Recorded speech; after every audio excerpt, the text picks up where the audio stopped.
Welcome, deep divers. Ever feel like you're piecing together a huge story from just fragments? Scattered notes, cryptic clues. Well, today we're plunging right into a stack of frankly startling historical excerpts from a series known as the Shoal sequence. And these documents, they lay bare this pivotal, often pretty terrifying chapter in interstellar human history.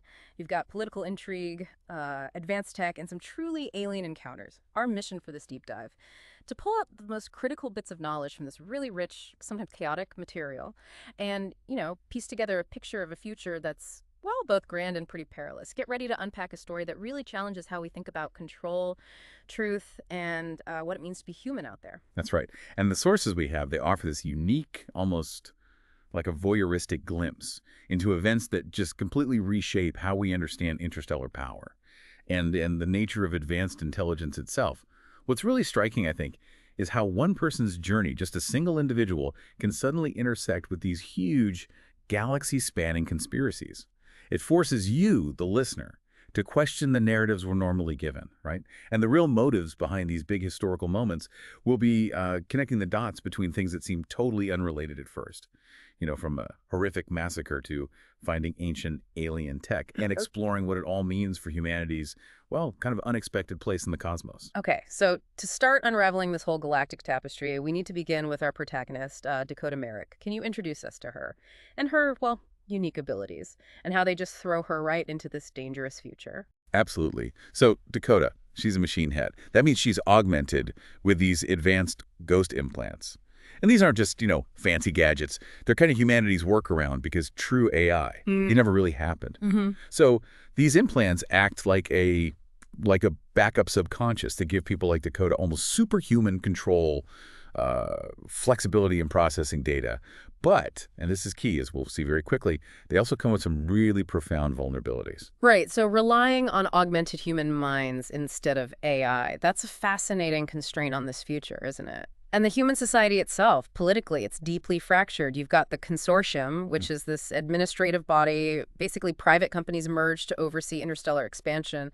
Then there's the Freehold. Yeah, the Freehold, they're a more conservative human faction. They have this strict challenge system for citizenship, apparently, and they're often at war. And their main adversary, the Uchidans, an alien race. Right. And what's interesting about the Uchidans is their belief system. It's deeply tied to something called light of truth implants. And this whole belief in salvation, but through technology. It's a really complex mix of factions. And their conflicts, they really shape the universe Dakota's moving through. Exactly. And her story takes us to places like Redstone Colony, a key Freehold world, but also these asteroid colonies, which seem pretty common, places like Belhaven, Sant Arcangelo. But today our focus is really on Alexander Bourdain's personal fortress, Bourdain's Rock. And these asteroids, normally uninhabitable, right? They're made livable by these sophisticated planet engines, and also something they cryptically call Shoal magic, some kind of advanced alien physics manipulation for atmosphere and gravity. Yeah, Shoal magic. We'll definitely come back to the show. But the traumatic starting point for Dakota, it's the Port Gabriel incident on Redstone. Her first memories are just fragmented, but she describes it vividly, like waking up and finding you just sleepwalk through the gates of hell. Yeah. Surrounded by bodies, the sound of screams. It's a really visceral opening, establishes the stakes immediately. And central to that horror is this figure, the Uchidan child martyr, Beltrevoix. There's even a statue of her. It marks the spot where Uchidan military transport, also named Beltrevoix, crashed years before. And that site, tragically, became known for massacres. But here's where the personal and the galactic just collide, isn't it? Dakota finds out later her own ghost implants were, well, forcibly compromised by Uchidan ideology. Right, which means she was turned into an involuntary martyr and, horrifically, a murderer under someone else's control. She actually contributed to the massacre she barely remembers. So this isn't just personal tragedy, is it? It forces us, and you, the listener, to confront this chilling idea. How fragile is free will when tech can literally hijack your consciousness? I mean, if your own mind isn't safe, what even defines you anymore? That's a huge point. Yeah, the very foundation of identity just shatters. And in this incredibly chaotic, compromised state, Dakota gets drawn into the criminal underworld, specifically tangled up with Alexander Bourdain. He's this powerful, scandalous figure, basically runs Bourdain's Rock, employs a dangerous security chief, Moss Dakota. She's working as an independent shipping contractor, and she gets strong-armed by a contact, Quill, into taking this really risky job, shipping unknown cargo. And this cargo, turns out it's the giant killer, some non-lease tech of terrifying power. Bourdain's Rock. The descriptions make it sound lavish, but also really dark, morally compromised. The source mentions things like mog pits, grim arenas maybe, or pleasure spots where people suffer brutal entertainment and humans reduced to bead zombies, glassy-eyed from skin euphorics. It's a chilling picture of degradation.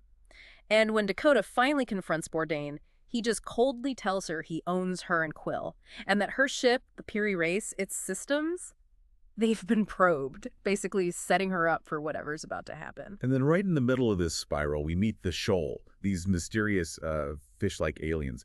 They basically control interstellar travel. They have this faster-than-light attached transmission in these huge core ships. Yeah. They offer humanity colonial contracts for access to the stars. There's the catch. Humans can't replicate their FTL tech. That's the deal. And they're just enigmatic, speak cryptically, have these bizarre names like Trader and Fecal Matter of Animals. Yeah, that name.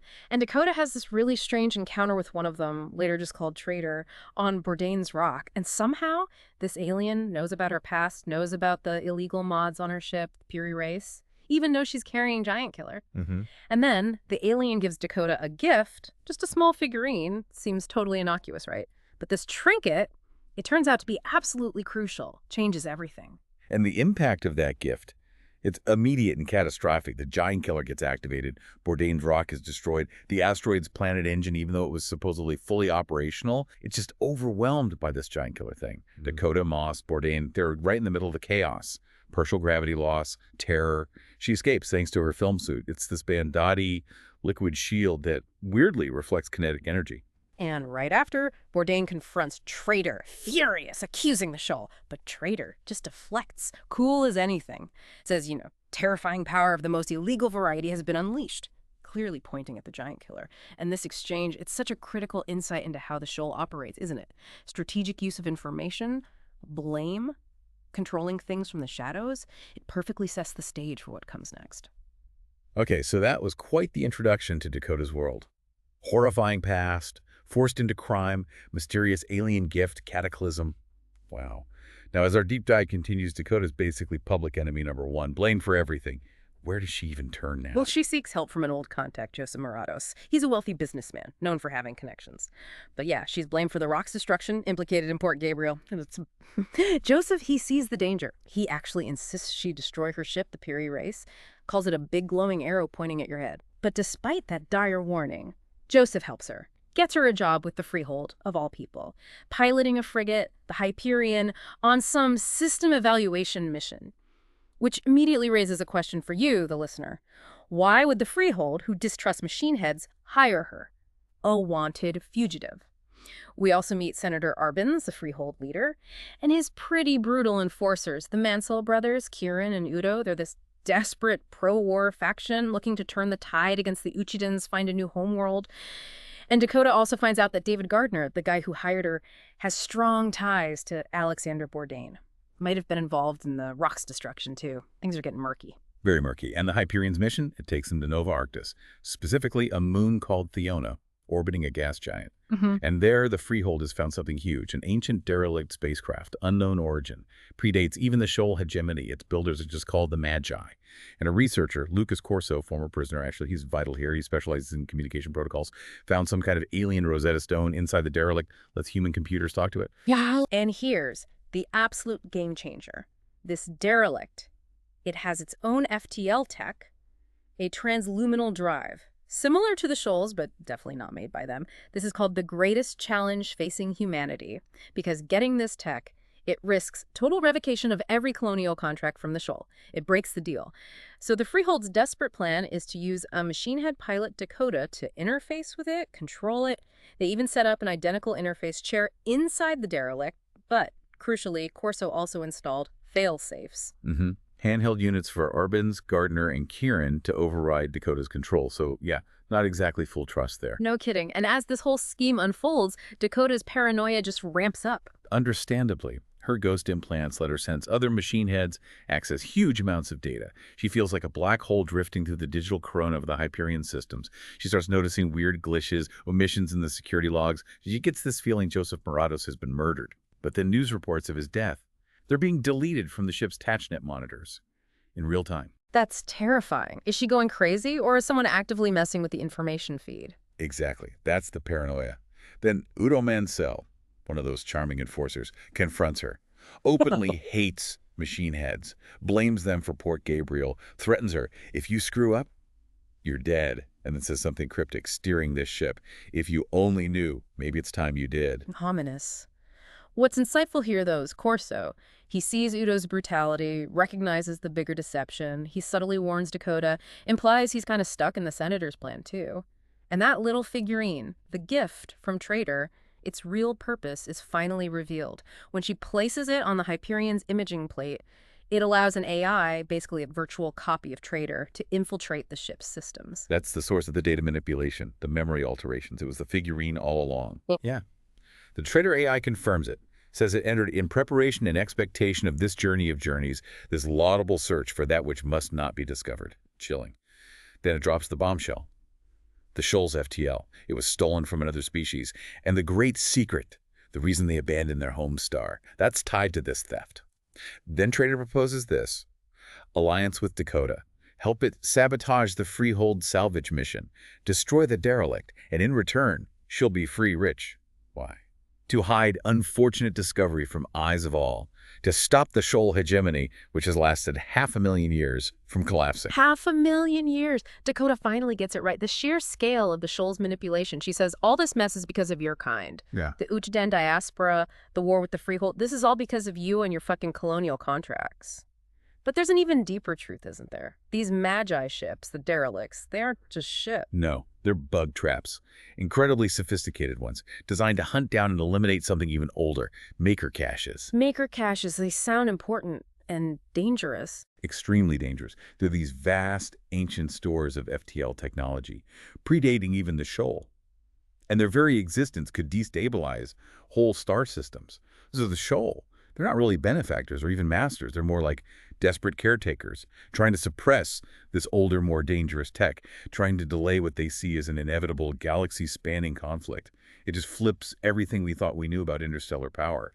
Ancient wars still echoing. Okay, so the Shoal aren't just mysterious, they're actively manipulating galactic events, trying to suppress an ancient galaxy-threatening technology. Wow. And as this shocking truth comes out, Dakota herself is fighting this intense personal battle. What's happening inside her own head? Well, she's struggling massively with fragmented memories. She realizes the Trader AI wasn't just messing with data around her. It was actually taking control of her conscious mind, turning her into the text says, a somnambulistic flesh puppet.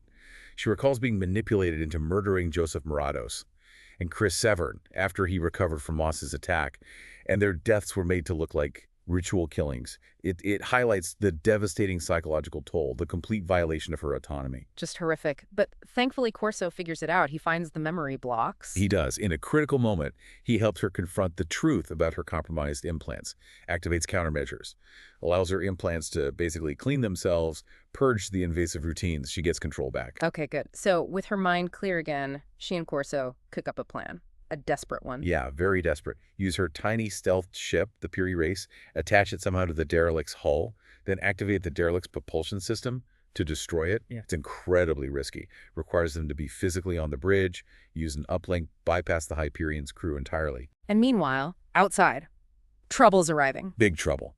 Alexander Bourdain shows up. He's seeking revenge, still thinking Dakota destroyed his rock. He arrives with a whole fleet to attack the Hyperion. And then, in this chillingly calculated move, the Shoal AI, Trader, still inside the Hyperion systems, it seals the bridge, voids the atmosphere, kills the crew. Kills the crew. Why? To ensure maximized disaster, the text says. Prevent any human interference with its plan for the derelict. It basically forces Dakota's hand. She has to go through with destroying the derelict now. Wow. Okay. Amidst this chaos, Arbenz and Kieran, they manage to regain some control of the Hyperion, even though it's crippled. Incredibly, yes. They use his damaged state to their advantage. The Agartha, the Freehold sister ship, is positioned nearby to ambush Bourdain's fleet. And then in this final, desperate, suicidal move, the Hyperion, its engines ramp way beyond safe limits. It rams Bourdain's command ship. Rams it. Yeah, creates this massive explosion, consumes both ships. Just a truly desperate act of war. Unbelievable. And the derelict, what happens to it during all this? The ultimate cataclysm. The Theona derelict, under Traitor's influence, performs a transluminal jump directly into the core of the star Nova Arctis. Into the star. Into the star, causing it to go nova. The Traitor AI frames this as the final act. Wipe out all evidence of the Shoal's stolen tech, destroy the Magi trap completely, and this nova, it unleashes catastrophic energy, like the entire Milky Way's output, destroys the local system, Dymas, its moons, including Theona, and the energy wave races towards another system, Newfall. It just underscores the immense, terrifying power of this transliminal drive and the consequences of these ancient alien conflicts playing out. And just when you think it can't get more intense, Corso tries to betray her. Yeah, last-minute betrayal attempt. Tries to grab Dakota's weapon, seize control of the derelict for the Freehold. But Dakota, she's fully in control now, empowered by the derelict itself, in a way. She stops him. So after the jump, where do they end up? Far, far away from Nova Arctis. That's all we know. The Piri race is damaged, running on emergency power. But they're alive. Dakota and Corso. And Dakota realizes something profound. She's absorbed the derelict's memories. She's become like a ghost of her old self, lived a lifetime amid the derelict's stacks. This transformation, it allows her to fully control this ancient Magi ship, a power no other human could wield. So the deep dive ends with them truly alone, facing the unknown. Exactly. Dakota and Corso, out there with galaxy-shaking secrets and ancient stolen power. Their journey, driven by manipulation and disaster, has led them to this unique, dangerous new beginning. What a journey, deep divers. Just wow. From the horror of Port Gabriel to the literal core of a star, we've seen how hidden truths, ancient technologies, that can just shape the destiny of entire civilizations.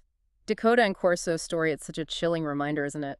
The lengths powers human and alien will go to keep control, suppress facts that are inconvenient. That's absolutely right. This deep dive, it reveals a universe that's so much more complex, more dangerous than humanity ever really imagined. Where even the, supposedly beneficent Shoal, they harbor these devastating secrets, manipulate galactic events just to survive. It really challenges us and you, the listener, to think. If the very knowledge of FTL could be a trap designed to destroy, what other fundamental truths about our universe might be hidden, deliberately kept from us? And maybe more importantly, what will you choose to do with the uncomfortable truths you've uncovered today? The quest for knowledge, it seems, is rarely without profound and sometimes, terrifying costs.